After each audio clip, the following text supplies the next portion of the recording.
Hi all எல்லாருக்கும் வணக்கங்க. இன்றைக்கி வந்து தேர்ஸ்டே வந்து சும்மா ஒரு மினி விலாக் மாதிரி ஸ்டார்ட் பண்ணலாம் அப்படின்னு சொல்லிட்டு ஸ்டார்ட் பண்ணியிருக்கேங்க. இப்போ கொஞ்சம் நாளாக கிளைமேட் சேஞ்ச் ஆகிட்டே இருக்கு இல்லைங்க, அதனால் வந்து கொஞ்சம் வெதுவெதுப்பான தண்ணி வச்சு குடிக்கலாம் அப்படின்ட்டு அது வச்சுருக்கேங்க. அப்புறம் இப்போ கொஞ்ச நாளாகவே வந்துட்டு பால் சேர்த்துக்கிறது இல்லைங்க, அதனால் பிளாக் டீ தான் குடிச்சிட்ருக்கேன். அப்புறம் சைட்லேயே வந்துட்டு நிலக்கடலை பருப்பு சட்னி அரைக்கலாம் அப்படின்னு சொல்லிட்டு அதுக்கு ரெடி பண்ணிகிட்ருக்கேங்க. ஏன்னா தக்காளி எதுவும் இல்லாதனால சரி இன்றைக்கி மார்க்கெட் போகணும், அதனால் சரி இது ஈஸியாக சிம்பிளாக ஏதாவது பண்ண முடியுமான்னு பார்த்தேன். அப்புறம் அது கூடவே ஒரே ஒரு குடமிளகா இருந்தது. இந்த மாதிரி செஞ்சுருக்க மாட்டேங்கன்னு நினைக்கிறேன். எனக்கு வந்து டிஃப்ரெண்ட்டாக செஞ்சு பார்க்கலாம் அப்படின்னு ட்ரை பண்ணேங்க.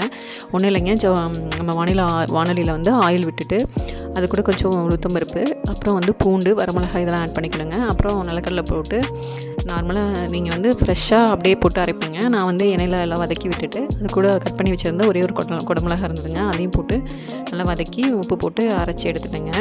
எந்த ஒரு டிஃப்ரென்ஸும் தெரியலைங்க. க்ரீன் கலர் ஆகிடுமோன்னு நானும் பயந்துகிட்டே இருந்தேன். ஆனால் க்ரீன் கலர்லாம் ஆகலை. நார்மலாக எப்படி நிலக்கடலை சட்னி நம்ம செய்வோமோ அந்த மாதிரி தாங்க இருந்தது. சைட் பை சைட் நான் வந்து கேரட் பொரியலும் பண்ணிட்டேன். கேரட் மட்டும் தான் இருந்துச்சு. இன்றைக்கி ஈவினிங் மார்க்கெட் போகணும், அதனால் வீட்டில் இருக்கிறத வச்சு நான் சமைச்சு முடிச்சிட்டேங்க. அப்புறம் எக்கும் பாயில் பண்ணி எடுத்துட்டேன்.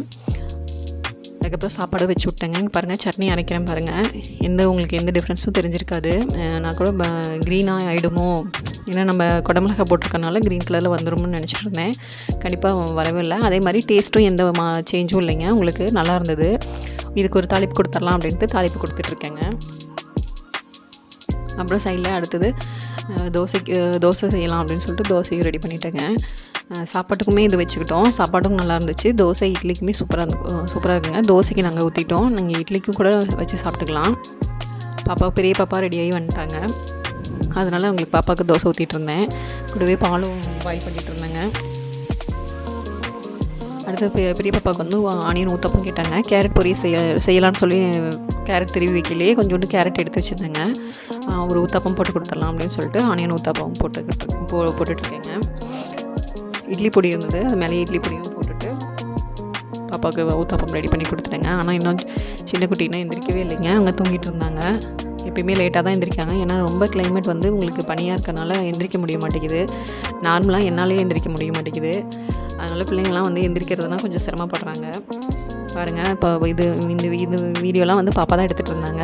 அவள் தூங்கிட்டு இருக்கா, அவளை போய் எழுப்பி விட்டுட்ருக்கா. அதுக்கு தான் அவள் கத்திகிட்ருக்கா. அதுக்கப்புறம் ஆனியன் ஊத்தப்பம் போட்டதுக்கப்புறம் பாப்பாவுக்கு தலையெல்லாம் சீவி விட்டுட்டேங்க. ரெடி ஆகிடுச்சு. இனிமேல் அவங்க சாப்பிட்டுட்டு கிளம்பிடுவாங்க. அதுக்கப்புறம் எனக்கு ஒரு ஊத்தப்பம் போட்டுட்டு நானும் சாப்பிட்டுட்டு மார்னிங்கே என்னோடய வேலையை ஸ்டார்ட் பண்ணிடுவேங்க. இனிமேல் ரெகுலராக இந்த மாதிரி சின்ன விலாகை நான் போடுறதுக்கு ட்ரை பண்ணுறேங்க.